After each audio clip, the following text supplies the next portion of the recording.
चलिए,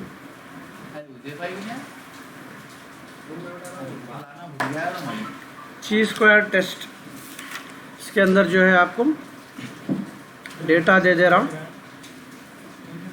ठीक है, डिजिट और फ्रीक्वेंसी। तो उसका तरीक़ा जो है अपने को टेस्ट को जो है प्रैक्टिकल तरीके से आप प्रॉब्लम समझ जा सकते हैं। अगर याद नहीं आ रहा आंसर आपको थियरी में भी, इसको पूरा खोल के एक्सप्लेन कर दो, इसलिए ये करा। आई बात समझ में? अगर आपको थियरी में क्या है, टेक्निकल टर्म्स बहुत है तो दिमाग में याद नहीं रहते, तो बेस्ट तरीक़ा क्या है कि प्रॉब्लम को देख लो, इसको अगर याद नहीं आ रहा तो इसको भी खोल के थोड़ा एक्सप्लेन कर लो, आंसर कवर अप हो जाता, ये याद रह जाता कैसा भी, ठीक है। ची स्क्वायर टेस्ट में जो है अपने को यहाँ पे डिजिट्स दे दिया, इसको सैम्पल्स बोलेंगे अपन, ठीक है। 200 डिजिट्स सेलेक्ट करें तो उसमें 0 18 बार सेलेक्ट हुआ, 1 19 बार सेलेक्ट हुआ, 2 जो है 23 बार सेलेक्ट हुआ, एंड सो ऑन, ठीक है। 10 सैम्पल्स हो गए यहाँ से 0 से 9 तक। सेकेंड बस यूनिट नको बोला, चलिए। तो यहाँ पे जो है अपने को सबसे पहले एक्सपेक्टेड वैल्यू निकालना है। एक्सपेक्टेड वैल्यू क्या है, कितने डिजिट्स लिए और कितने सैम्पल्स लिए उसको। तो यहाँ पे एवरेज क्या है अपने को 20, तो ये अपन एक्सपेक्टेड वैल्यू ले लेंगे। इसके अंदर सबसे पहले एक्स स्क्वायर फाइंड आउट करेंगे। उसका तरीका क्या है अपने को, पहला तो जो अपना डेटा दिया उन्हें सैम्पल्स ले लेंगे और ये ऑब्जर्व्ड बोलेंगे, ओ से जो है ऑब्जर्व्ड, ये एक्सपेक्टेड, ठीक है। ओ जो डेटा उन्हें दिया और एक्सपेक्टेड क्या आई वैल्यू अपने को 20, वो 20 डाल देंगे। ओ माइनस ई सबसे पहले, ऑब्जर्व माइनस एक्सपेक्टेड, जो भी वैल्यू है यहाँ पे डाल देंगे, उसका स्क्वायर लेना है फार्मूले के हिसाब से। इसका स्क्वायर ले लो, पूरे पॉजिटिव हो जाते हैं वैल्यूज आपके। उसके बाद में ये तो आ गई वैल्यू ऊपर की अपने पास, डिवाइडेड बाई ई, इसको 20 से डिवाइड कर लेते चलेगी। जो भी वैल्यू आई इसका अपने को होना है समेशन, ठीक है, इसका होना है समेशन। तो वैल्यू आई अपने को 4.3 ची स्क्वायर की वैल्यू आई। डन, इजी है ये। नेक्स्ट स्टेप में जो है उसको कंपेयर करने का है। सबसे पहले जो है ये फिक्स वैल्यू रहती, वेरिएंस बोलते हैं इसको, सिग्निफिकेंस वेरिएंस, ठीक है, 0.05। ये ची स्क्वायर टेस्ट के लिए क्या है, ये फिक्स वैल्यू है 0.05। डिग्री ऑफ फ्रीडम क्या है अपने को बताओ, कितने सैम्पल्स हैं -1 कर लेना। कितने सैम्पल्स है अपने 10, तो 9 सैम्पल्स हो गए। अब टेबल है इसका, टेबल अगर उन्हें दे दिया तो यहाँ पे टेबल रहता 0.05 और इधर से अपने को वैल्यू क्या आई 9, तो ये वैल्यू क्या आ रही है यहाँ पे अपने को 16.92, इधर से 0.5 इधर से 9, 16.92। ये वैल्यू अपने को इसके अंदर लेना है।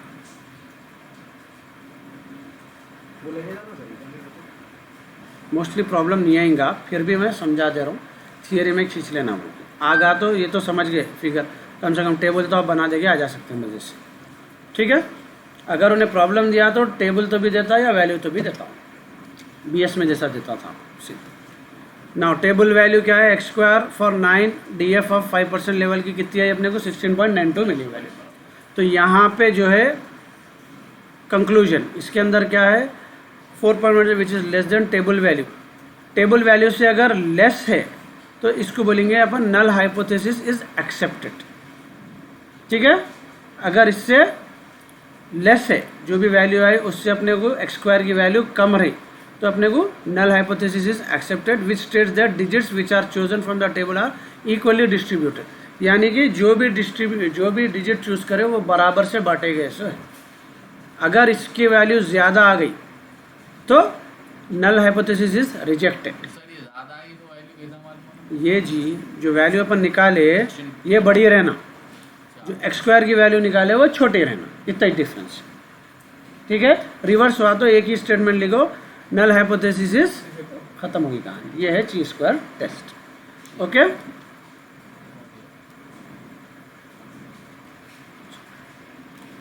सो ANOVA is the acronym for analysis of variance, इसका शॉर्ट फॉर्म है। The variance test is also known as ANOVA. तो ये वेरिएंस टेस्ट जब भी करते हैं अपन उसको एनोवा बोलेंगे। Analysis of variance is the statistical technique specially design to test whether the means of more than 2 quantitative populations are equal. यहाँ क्या कर रहे हैं, 2 अपन टेस्ट कर रहे हैं। पॉपुलेशन का मतलब क्या है भाई, कोई भी डेटा ले रहे हैं अपन, दो डेटा को कंपेयर कर रहे हैं, उसका मीन फाइंड आउट कर रहे हैं, दोनों का मीन इक्वल है क्या, वो टेस्टिंग अपन एनोवा टेस्ट में करते हैं। ठीक है, मीन निकालना सीखे थे अपन, मीन मीडियन मोड याद है ना, उसमें से जो एवरेज को मीन बोलते हैं। ठीक है, अब जो है पूरे इंडिया में 29 स्टेट्स है। अब एग्जाम्पल कहीं ज़्यादा कहीं कम है पॉपुलेशन, एवरेज पॉपुलेशन देखते हैं अपन, एवरेज पॉपुलेशन पर स्टेट क्या होंगी, दैट इज कॉल्ड मीन। तो दो अलग अलग चीज़ों के मीन निकाल के अपन चेक करते, इक्वल है या नहीं, वो ये टेस्ट के अंदर चेक करते। डन। उसके क्या दे रहा आपने को, एजम्पशंस और एप्लीकेशंस पूछ रहा क्वेश्चन में। Analysis of variance test is based on the test, F test बोल के है इसमें, आगे पढ़ेंगे उसके बारे में, एफ टेस्ट या फिर वेरिएंस रेशियो टेस्ट बोलेंगे इसमें। ठीक है, वो इसके अंदर करते। क्या क्या रहता, ऑब्जर्वेशंस आर इंडिपेंडेंट। ऑब्जर्वेशंस बोले तो जो भी अपन टेस्ट कर रहे हैं, जो भी डेटा ले रहे हैं, वो पूरा क्या है, अलग अलग रहेगा, इंडिपेंडेंट रहेगा, एक दूसरे के ऊपर डिपेंड नहीं रहेगा। ठीक है, जैसा कि एक स्टेट दूसरे स्टेट बोलते तो दोनों डेटा अलग हो गए अपने, ये स्टेट वाला ये स्टेट का नहीं हो सकता, ये स्टेट वाला ये स्टेट का नहीं हो सकता, दो कंट्रीज का डेटा ले रही, इंडियन का भी पाकिस्तानी नहीं हो सकता, पाकिस्तानी का भी इंडियन। तो data should be independent, first thing. Each sample is drawn randomly from a normal population as sample statistics reflect the characteristics of the population. तो रैंडमली सैंपल लेना है। ठीक है, कोई ख़ास एक ग्रुप ले लिया उसमें से पूरे सैंपल्स ले रहे हैं, ऐसा नहीं है, रैंडमली आपको पिक करना है जो भी सैंपल आया। रैंडम का मतलब मालूम है आपको, बीच में से। Variance and means are identical for those population which samples have been drawn. जो भी लिए उसका वेरिएंस और मीन्स क्या रहना, सेम रहा। आइडेंटिकल का मतलब सेम सेम, तो ही आप उसको कंपेयर कर सकते हैं। अब बच्चों का डेटा लिए, बड़ों का डेटा लिए आप कंपेयर कर सकते हैं, दैट इज़ डिफरेंट है। मिल्क प्रोडक्ट लॉन्च करने वाली है कंपनी, तो उन्हें डेटा ले रही कहाँ पे कितने बच्चे हैं, तो बड़ों का डेटा लेंगे तो उसके कोई काम का है नहीं।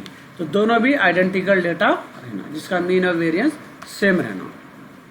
एप्लीकेशन ये कहाँ पे यूज़ करते, ANOVA use in education, industry, psychological field, psychology fields. ठीक है, ये जगह पे इसका इस्तेमाल होता है, ये टेस्टा करते हैं। हाँ, दिया ना। ANOVA helps to save time, इसमें क्या है, टाइम बचता। Money as several population means can be compared सामने, इसमें क्या है, कई अलग अलग टेस्ट कर सकते हैं पॉपुलेशंस को लेके, तो अपना टाइम इसमें बच जाता। ANOVA is use to test linearity of the fitted regression line and correlation ratio। ये छोड़ दो टेक्निकल पॉइंट। ठीक है,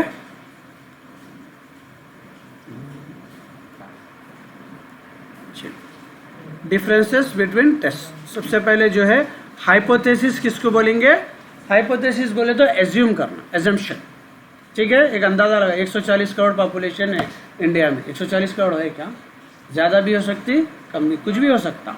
तो हर चीज़ अपन अंदाजे पे रहता, डेटा जितना भी रहता अंदाजे का रहता, दैट इज कॉल्ड हाइपोथेसिस। ठीक है, it is a predictive statement capable of being tested by scientist. अब जब बोल दिए कि भाई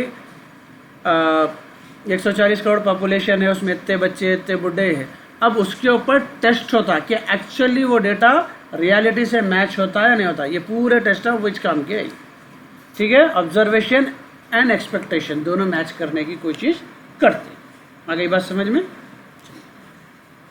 hypothesis is a simple proposition, एक प्रपोज कर रहे हैं अपन कि इतने हो सकते, प्रपोजल, यस, अंदाजा, एक एक्सपीरियंस पे रहता है, गेस नहीं बोल सकते, एक एक्सपीरियंस बेस पे बोल सकते हैं अपन।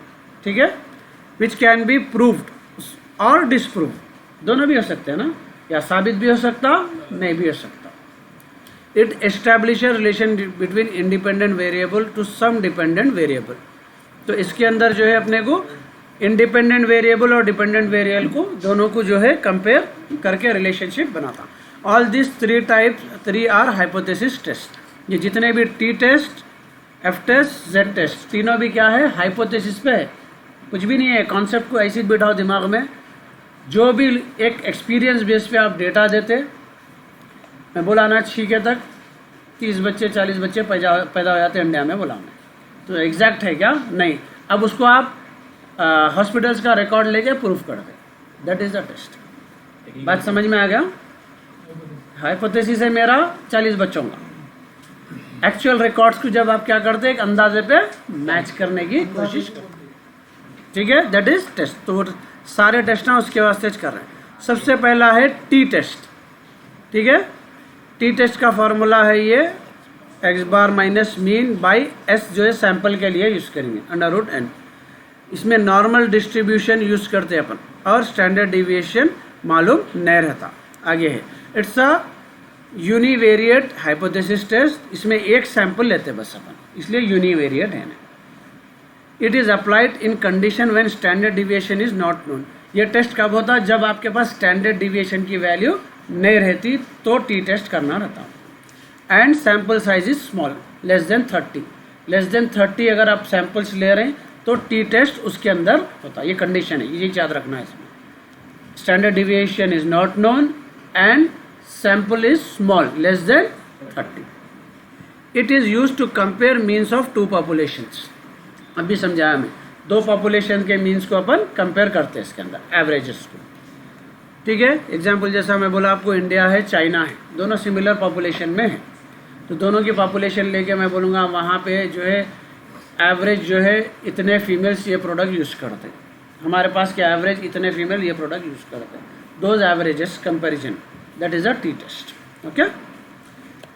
T test is commonly used compare to Z test and explain below. Z test करने के बाद में टी टेस्ट में वो टेस्ट को कंपेयर किया जाता, पहले जेड टेस्ट हो जाता, उसको टी टेस्ट में कंपेयर करते हैं।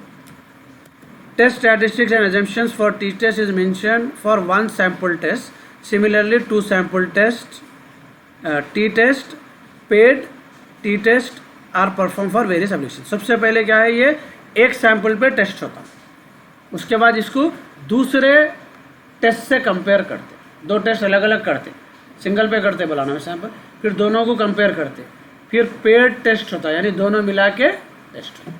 पहले एक अलग करते, दूसरा अलग करते, फिर उसकी पेयर बना के टेस्ट करते, that is a T test. Next है एफ टेस्ट। एफ टेस्ट में क्या है, दो सैंपल्स यूज कर रहे हैं, S1 और S2, okay. It is a statistical test. Statistical मतलब ये भी पॉपुलेशन डेटा पे टेस्ट होता। It is use to determine equality of variance of two normal population. दो पॉपुलेशन इसमें भी दो सैंपल्स लेते, सैंपल 1 और सैंपल 2 एट ए टाइम दोनों को लेते। It is use to compare two population variances, दो अलग अलग पॉपुलेशन का डेटा लेके डाल दे सकते, ठीक है। The test is based on the standard F distribution under null hypothesis. अभी देखिए अपन नल हाइपोथेसिस के पैटर्न के ऊपर टेस्ट होता है, जिसमें अपने को इक्वल वैल्यूज आ रही नहीं वो चेक करते।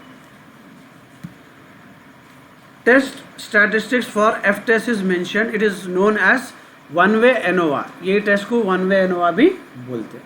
It is use to test difference of 3 और मोर पॉपुलेशन मीन्स, ये पॉइंट याद रखना, 3 या 3 से ज़्यादा पॉपुलेशन के अगर एवरेजेस चेक करना है एट ए टाइम तो ये टेस्ट इस्तेमाल होता है, एफ टेस्ट। नेक्स्ट है जेड टेस्ट, दो पॉपुलेशंस, 3 से ज़्यादा, 3 और मोर देन 3। इसमें है नीचे आपको कंपैरिजन टेबल है, वो देख लिए तो याद हो जाता आपको, सिर्फ इसमें खाली समझना। जेड टेस्ट, जेड टेस्ट में भी जो है नॉर्मल डिस्ट्रीब्यूशन यूज़ करते हैं, लेकिन इसमें स्टैंडर्ड डिविएशन मालूम है तो ये यूज़ करना है। फर्स्ट वाले में क्या था, स्टैंडर्ड डिविएशन अननोन रहा तो अपने को टी टेस्ट कर दे, नोन है स्टैंडर्ड डिविएशन तो क्या यूज़ करेंगे, Z test. It is also statistical hypothesis test, ये भी वही है, यानी स्टैटिस्टिक्स के ऊपर ही टेस्ट होता है इसका, जो भी डेटा पॉपुलेशन का मिलेगा उसके ऊपर टेस्ट करते हैं। इसमें क्या है, it's a moderate large sample more than 30, उसमें क्या था लेस देन 30 था, इसमें क्या है मोर देन 30 सैंपल्स हुए तो ये टेस्ट होता, लार्ज सैंपल लेते, उसमें स्मॉल सैंपल लेते अपन। It is use to determine whether two population means are different when variances are known. इसमें क्या है, वेरिएंस नोन रहना और क्या रहना अपने को, स्टैंडर्ड डिविएशन नोन रहना। Z test depends on certain condition in order to be reliable, hence it is less adaptable compared to T test। तो इसके अंदर क्या है, कुछ कंडीशन सही रहे तो ये रिलाई कर सकते, अदरवाइज ये भरोसे का टेस्ट नहीं है, कंडीशनल टेस्ट है। अदरवाइज टी टेस्ट से अपने को सेटिस्फैक्शन हो जाना। Z test is preferable compared to T test when standard deviation values are known। अगर स्टैंडर्ड डिविएशन मालूम है तो ये टेस्ट करें, तो जब ये टेस्ट की अहमियत है। अगर स्टैंडर्ड डिविएशन की वैल्यू आपके पास नहीं है तो ये टेस्ट की रिलायबिलिटी नहीं रहती। ओके, बस काफ़ी है इसमें। ये है देखो कंपैरिजन टेबल आपका। एफ टेस्ट है कंपेयरिंग वेरिएंस ऑफ 2 सैंपल्स 3 और मोर। ओके, टी टेस्ट हाँ, ये पूरा एक बार पढ़ लो, इसको जितना एक्सपैंड कर सकते कर लो। ठीक है, फार्मूले है, फार्मूले रट लो, एग्जाम में घुसने से पहले ख़त्म हो गई कहानी। Comparing the mean to the value or means of the 2 samples. T test में क्या देंगे अपन, 2 सैंपल्स को कंपेयर करते। इसमें क्या है, लेस देन 30 सैंपल रहता है और स्टैंडर्ड डिविएशन क्या रहता, अननोन। जेड टेस्ट में उल्टा है, T test same as T test but large samples, और इसमें क्या है, सैंपल साइज क्या रहेगा 30 या 30 से ज़्यादा, और स्टैंडर्ड डिविएशन क्या रहेगा इसमें, नॉन रहेगा। Okay, right briefly about the various sampling methods. ठीक है, सैम्पलिंग मेथड्स बोले तो इसमें प्रोबेबिलिटी सैम्पलिंग और नॉन प्रोबेबिलिटी सैम्पलिंग। ठीक है, खाली साइड हेडिंग्स याद रख के लिख ले सकते। प्रोबेबिलिटी सैम्पलिंग में पहला है simple random sampling. In this technique, each and every item of the population is given an equal chance of being included in the sample. The selection is thus free from personal bias. This method is also known as the method of chance selection or unrestricted sampling. One of the example is simple random sampling is the lottery method. यहाँ क्या है, सबको बराबर equal chance रहता है। Lottery का अच्छा example दिया उन्हें, जितने भी चीज़ें टिकट्स रहेंगे लॉटरी के अंदर सबका इक्वल चांस रहता, देखा जाए तो कोई भी आ सकता। ऐसा नहीं है कि एक उसमें से नहीं निकलने का, बोल के नहीं है, हर एक का बराबर चांस है निकलने का। ठीक है, 100 टिकट्स है तो हर एक टिकट का 1/100 चांस रहता।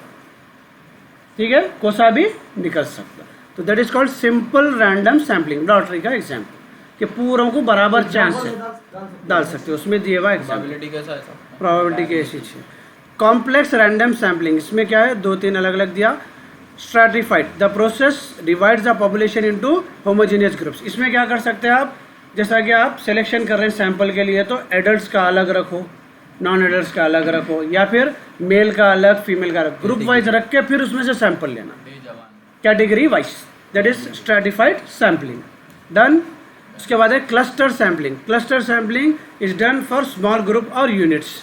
अगर एक बड़ा एक ग्रुप सेलेक्ट कर लिया, उसमें से कुछ पार्ट उसमें से लेना, जैसा कि आप फूड टेस्टिंग होती तो खाना पूरा देख में बने हुआ है, लेकिन सैंपल अपन छोटा लेकर टेस्ट करते। क्लस्टर का मतलब होता छोटा, that is cluster sampling. Next है सिस्टमैटिक सैम्पलिंग। सिस्टमैटिक सैम्पलिंग में क्या है, ऑलरेडी डेटा एक ऑर्डर में अवेलेबल है। इसमें एग्जांपल दिया आपको, टेलीफोन डायरेक्टरी या आधार कार्ड का डेटा ऑलरेडी एक फॉर्मेट में अवेलेबल है, उसमें से आप सीधा सीधा सैंपल ले सकते हैं, खत्म। That is called systematic sampling. Okay, next है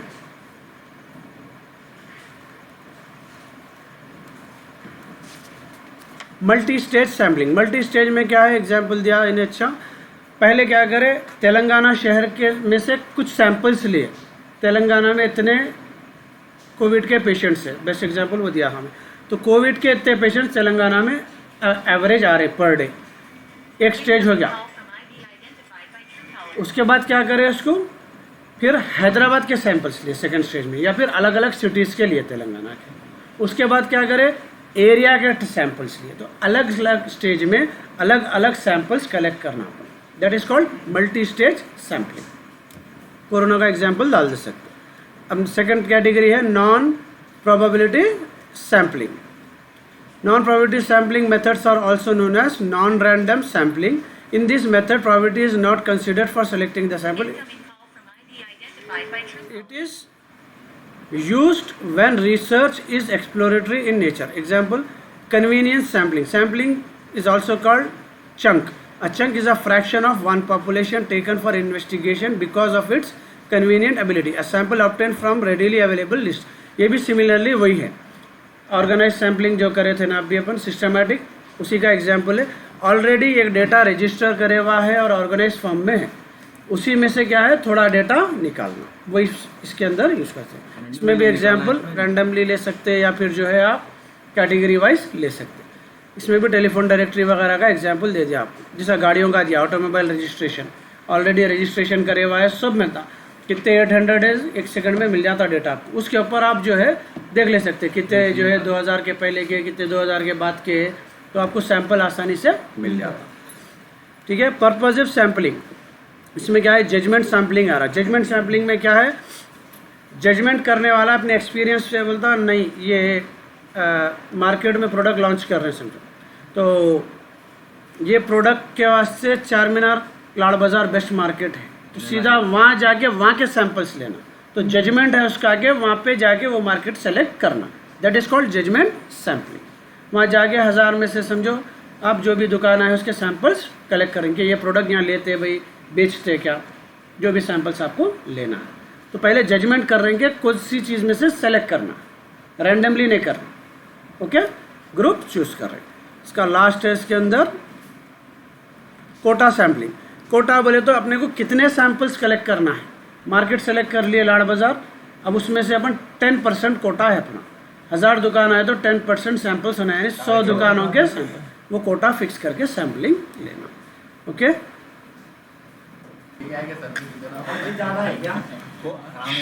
right the difference between parametric test and non parametric test. Parametric test बोले तो अपने को जो है, parametric test is defined as a study of statistical data concerning assumption and estimation that are related to population. इसमें क्या है, assumption के ऊपर टेस्ट करना, एज्यूम करना, इमेजिन। नॉन पैरामेट्रिक में क्या है, प्रॉपर डिटेल्स के ऊपर टेस्ट करना। अगर समझ में, ये एजम्पशन के ऊपर टेस्ट करें तो पैरामेट्रिक टेस्ट, खाली जो है अगर नॉन एजम्पशन के ऊपर टेस्ट कर रहे हैं प्रॉपर ऑब्जर्वेशंस पे, तो वो होता नॉन पैरामेट्रिक टेस्ट। यहाँ दीजिए, assumptions are made in this test, इसमें एजम्पशंस करते, इसमें नो एजम्पशंस, एज्यूम नहीं करते, जो है प्रूफ है तो ही उसके ऊपर टेस्ट होता। Employ, these test employ a specific parameter of the population such as mean variance. इसके अंदर जो है मीन और वेरियंस वगैरह स्टैंडर्ड डिविएशन के साथ टेस्टिंग करते हैं अंदाजे पे। These test do not employ population parameter, इसके अंदर कोई अंदाजे पे टेस्ट नहीं होता, प्रॉपर जो डेटा है वही डेटा पे टेस्ट एग्जैक्टली होता। आधार कार्ड कितने बने हुए एग्जैक्ट डेटा मिलता आपको, तो उसके ऊपर आप टेस्ट कर सकते हैं। पॉपुलेशन इंडिया में कितनी है उसका डेटा नहीं मिलता आपको, दैट इज एजम्पशन। क्लियर, डाल सकते नहीं, ये तो खाली एक्सप्लेन डिफरेंस बोल रहा हूँ। The data in this test follow a distribution which is either presume or establish. तो इसमें जो डेटा यूज करते हैं वो पूरा प्रिज्यूम रहता, अंदाजा अपन लगाते so. The data in this test does not follow any specific distribution, कोई डिस्ट्रीब्यूशन नहीं रहता इसमें, एग्जैक्ट डेटा के ऊपर टेस्ट होता। Population means are same for null hypothesis. इसके अंदर नल हाइपोथेसिस में क्या है, पॉपुलेशन का मीन्स क्या है, इक्वल रहते, अपन जो देखे थे इक्वल रहा तो क्या रहता, नल हाइपोथेसिस रहता। The population distribution are the same for null hypothesis, इसमें भी सेम पॉइंट है। यूज में आ जाओ, it is use for both sample small and large, इसमें दोनों भी आते, स्मॉल और लार्ज। इसमें सिर्फ स्मॉल सैंपल्स पे टेस्ट होता। Applied, it is applied only for variable, it is applied for attribute and variable. इसमें क्या है, वेरिएबल भी होता है उसका, एट्रीब्यूट, उसके एट्रीब्यूट बोले तो कैरेक्टरिस्टिक्स भी होते। मेल कितने हैं, फीमेल कितने, ये वेरिएबल्स हो गए। फीमेल्स कितने हैं जो ये क्रीम यूज करते, वो हो गया एट्रीब्यूट। आगे बात समझ में, फीमेल जितने कितने हैं जो हेल्दी है, नॉन हेल्दी है, ये सारे डेटा रहता। लास्ट है इसमें एग्जाम्पल ऑफ पैरामेट्रिक टेस्ट, इसमें जेड टेस्ट, टी टेस्ट वगैरह इसमें करते, और इसमें ची स्क्वायर टेस्ट जो है वो करते। ये हो गया आंसर